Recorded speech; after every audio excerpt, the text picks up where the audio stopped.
Hey, what's going on, my J-Hen travel crew? This is your boy J-Hen, and I'm here in at the St. Louis International Airport, and I'm about to go and take my first cruise in about 2 years. I haven't been on a cruise since December of 2019, you guys, and guess what? Your boy J-Hen is getting back out here, and this is going to be my first time going on a cruise out of the West Coast, out of Long Beach, California. So normally I've cruised out of Florida, Texas, places like that. So this will be my first time cruising out of the LA area. So I'm gonna take you guys along with me, and you guys know it's we are still in the pandemic. COVID-19 is going on, and there's a new variant out. So just recently, Carnival has made some changes to their protocols, health and safety protocols. So I'm gonna take you guys along with me and let you guys know how everything is going now with cruising, since there is this new variant that's out here. And so just let you guys know, you do have to, even if you're vaccinated, you do have to get a COVID-19 test 2 days before you board your cruise if you're vaccinated. So we'll talk more about that. I was able to go to CVS and get a rapid test done, so that's what I'm using. I got the results are going to be right here on my cell phone. Didn't print out the paperwork for that, but when I get to the cruise port, I'll show you guys how everything went and whether it was a smooth process getting through there. All right. Okay, you guys, so we made it here in LA, got our bags, and now we needed a way to get to the Long Beach Carnival cruise port terminal. And do you guys know that it is $112 to get from LAX to the Long Beach cruise port right now? It's 11 o'clock. It's a Sunday morning, so I don't know if the price fluctuates, but that's how much I'm about to spend right now today. $112 to get from the LAX airport to the Long Beach Carnival cruise port. When online, I think the price if you book through Carnival for transportation is like $29.99. Even as a travel agent, I was having some issues trying to find that part in the system to add the transportation on my as a part of my trip. So when I get on the ship, I'm just gonna do it down at the cruise desk and add return transportation to the airport through them. I did download the Carnival Hub app. That's something good to have and to download and to be logged in. To be logged into before you get on your cruise, so that way you won't have, hopefully, no issues with it trying to sync to your phone or download to your phone once you're on the cruise ship if you're not paying for Wi-Fi or special Wi-Fi. And inside of there, you can manage your whole cruise. You can see the agenda of what's going on. You'll be able to book excursions. You can actually book free things for your cruise, like if you wanted to order food into your bedroom or to have a room decorated. You can do all that right there in that Carnival Hub app. Oh yeah, you can also communicate with people that you're traveling with or people that you meet on the cruise. You can have people meet you at dinner at 6. I got somebody over here feeding me stuff in my information in my ear, y'all. And look, that's the one and only Earrings by Angela. If you ain't been on my channel before, hit that subscribe button and then go check out the one and only Earrings by Angela. High vibing on her channel. Love y'all. So yeah, you can actually communicate with new cruisers that you meet or with your friends and family that you're traveling with. So we're gonna go ahead and take this Uber. Check out my other video that I'm gonna post, because it'll have like some of the views of LA along the way that I saw from the cruise port to the Long Beach cruise port terminal. Y'all, let's go. First cruise in 2 years. Normally I was in the waters all the time, and I might be about to miss my Uber, so I gotta go, y'all, for real. Well, I'm out here playing and talking. So when you get to the port, you still are responsible for having your bag tag placed on your luggage. Myself, I like to use the plastic cruise tag or luggage cover that you saw right there. So that way it ensures that if it's raining outside, that the paper doesn't get messed up. It ensures too that the tag stays attached to your luggage, and the porters were outside to hand them off your luggage, so you can just walk right into the cruise port with your carry-on or backpack and be prepared for your cruise. Just remember that the guys outside or the staff outside that you give your luggage to, they do expect you to give them a tip.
Hey you guys, so yeah, I'm back here to continue discussing what it was like cruising on the Carnival during the pandemic and with the health protocols in place. And guess what? Today is my day 2 of cruising, and I'm coming to you from my balcony in Catalina Islands. So let's get back into this conversation, you guys. But man, isn't that view just amazing and beautiful back there?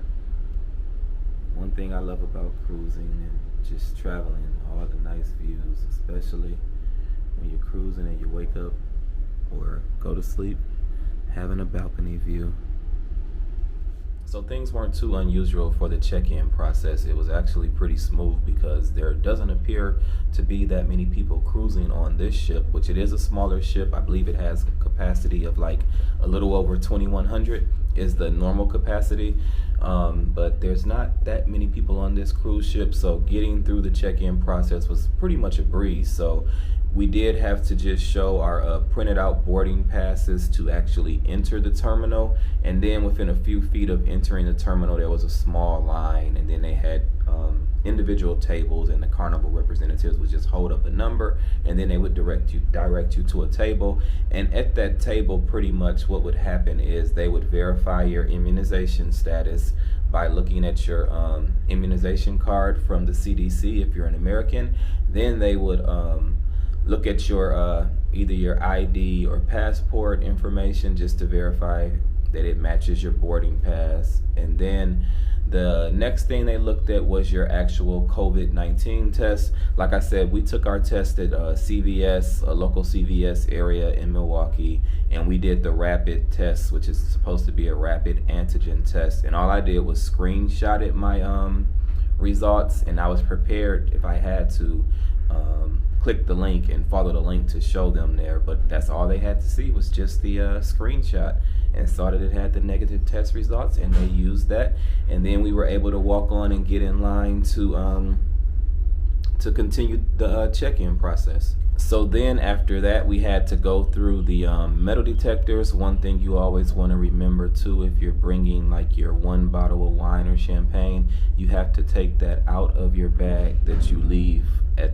the outside the terminal with the bag guys, the people that take your, I didn't say bad guys, I said bag, B-A-G, those guys that take your bags outside before you walk into the terminal. So if you haven't cruised before, that's one convenient service that the cruises offer, where you can leave your bags outside with the cruise staff and the bag people out there, and they do just expect a tip. So, but the one thing you want to do is you want to get out any of your sodas, your water that you're bringing on the cruise, your alcohol, all that has to walk in with you. But you can leave your bags outside. They will be expecting a tip. You do have to have your bag tag on there, and that helps you so you don't have to lug your luggage all around before you're able to have access to your room. So back to what I was saying now. So then we had to go through the metal detectors. Then after the metal detectors, we were able to go to the line to check in. which we did most of our check-in process online. So that line might have took us like 10 to 15 minutes. It's where they actually take your photo so they can use that for face recognition during the cruise time. It's where you can update any type of payment information or your sign and sell card information. If you want to add a debit card or credit card, if you didn't do that already, if you want to add cash or let them know that you're going to be doing a cash account, you can do all that right there. And then at that window, they did have to verify like your passport information or birth certificate, ID, license. I don't think they didn't ask us for our immunization or COVID-19 vaccination or status of your test results at that window. And then we were pretty much on our way. They still had the people taking photographs if you wanted to take pictures before you actually got on the ship.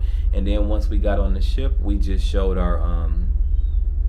our boarding passes. And then one thing that was a little different this time cruising is that right away, as soon as we got on the ship, they actually directed us to our muster station, and we did our muster station drill right there right away, which took less than 5 minutes, less than 3 minutes. They just waited for maybe 4 other people to come over with us, and then they went over the emergency drill with us, which I think that's so good because normally you go and you might start eating or might start walking around, and then all of a sudden they sound that alarm saying go to your station, your area, and you're waiting and waiting and waiting for people to come, or the rooms or the area is just so crowded and you're constantly getting crammed and crammed and crammed, and it's like, man. So I think it's good that you can do it like individually or in those small groups like that. As soon as you get on the cruise ship, just knock it out. And if you haven't cruised before, just the muster station and the muster drill is just like the safety drills, where you have to go to your designated area where you would actually go if there was like an emergency on the ship or fire, or if the ship was sinking, you would have to go to that station, and that's where your emergency tugboats would be at, and you would board your boats in that area. So now you can do it a lot faster with smaller groups, and then they do show you how to work the life jackets and talk about safety stuff amongst the ship. Then you're free to go and party on the fun ship. And then right now you are required to wear a mask anytime you're out in the common area. So I have seen some staff going around to people letting them know to put their mask on if you're in the elevators, in the hallways, any of the common areas, unless you're eating or drinking or smoking. Then you can have your mask off at those moments.